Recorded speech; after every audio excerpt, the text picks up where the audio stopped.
यीशु मसीह का प्यारा वचन, पाँव को दीप को राह को रोशन, ये है मसीह का प्यारा वचन, ये है वचन प्यारा। परमेश्वर के धन्य नाम की महिमा हो। प्रभात मनन के सत्र 2326 में आप सभी का बहुत ही विनम्रता के साथ स्वागत करता हूं। आइए एक और बार हम पढ़ते हैं पत्रस की पहली पत्री, पहला अध्याय, तीसरी पद। हमारे प्रभु यीशु मसीह के परमेश्वर और पिता का धन्यवाद हो, जिसने यीशु मसीह के मरे हुओं में से जी उठने के द्वारा अपनी बड़ी दया से हमें जीवित आशा के लिए नया जन्म दिया। नया जन्म पाने के द्वारा हमें यीशु मसीह में मिलने वाली जीवित आशा के बारे में हम कल भी देखे थे। हमारी जीवित आशा के बारे में कुछ बातें आज के मनन में हम मिलकर देखेंगे।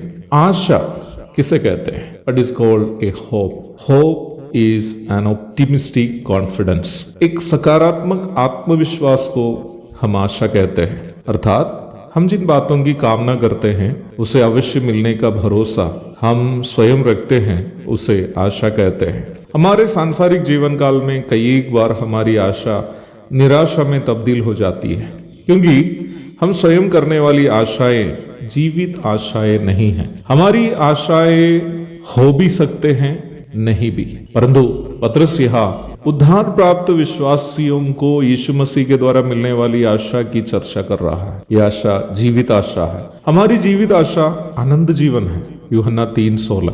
यह आशा एक जीवित आशा इसलिए भी है क्योंकि इसे हमें देने वाला एक जीवित परमेश्वर है। भजन 43:5।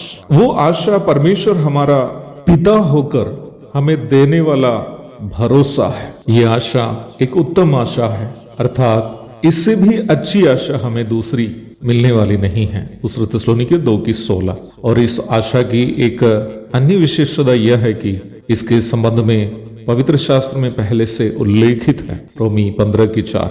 इसलिए ही वचन हमें सिखाता है कि हमारी आशा के विषय में पूछने वालों को उत्तर देने के लिए सर्वदा तैयार रहो। पहला पत्रस 3:15। हमारी जीवित आशा का सबसे बड़ा एक निश्चय हमारे प्रभु यीशु मसीह का पुनरुत्थान ही है, और यीशु मसीह अपने पुनरुत्थान के द्वारा हमारी आशा का प्रमाण दे दिया है। यूहन्ना 11:25 और 26, 14:19, कुरिन्थियों की पहली पत्री 15:17।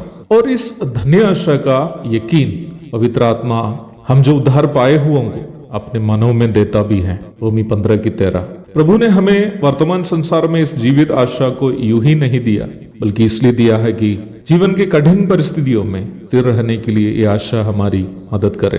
थिस्सलुनीकियों की पहली पत्री 5:8। और आशा की एक बड़ी खासियत यह है कि हमारे जीवन में संकट और क्लेश आते समय यह आशा हमें आनंदित रहने के लिए मदद करती है। रोमी अध्याय 5:2-5 तक और फिलिपी 4:4।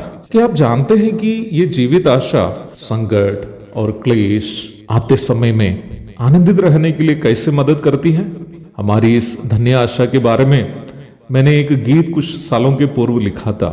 उसमें से एक छंद गाकर आज का मनन में समाप्त करना चाहता हूं। निंदा सब कष्टों की समाप्ति होगी, आंसू वह हाथों से पोंछ लेंगे, जो भी यहाँ पे रूह जमा किए हैं, पहनेंगे ताज और वे मगन होंगे, फिर हम सब मिलकर ही सदा रहेंगे, दूतगण के साथ हम भी सदा रहेंगे।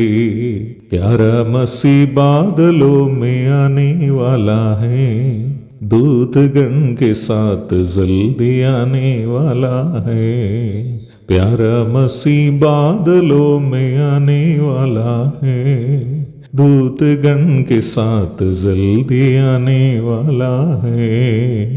थिस्सलुनीकियों की पहली पत्री के 14 अध्याय के अंतिम भाग में प्रेरित पौलुस इस प्रकार कहता है, इस रीति से हम सदा प्रभु के साथ रहेंगे।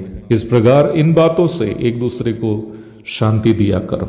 कष्ट, संकट, परेशानी, निराशा और ढेर सारे मानसिक दर्द से जब हम वर्तमान संसार में गुजरते हैं, यीशु मसीह के आगमन की धन्य आशा, हमारी वो जीवित आशा हमारे दिल में तसल्ली प्रदान करती है।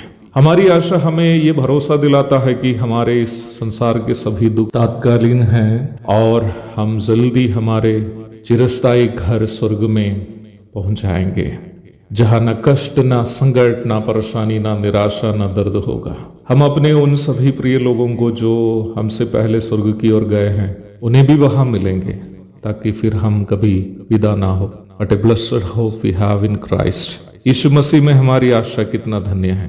आइए हम हमारे प्रभु यीशु मसीह को धन्यवाद चढ़ाएंगे, क्योंकि उसने इस जीवित आशा हमें दे दिया है।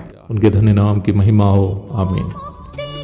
द्वार है, संत को मार्ग का दर्शक है, विश्वास जो करते हैं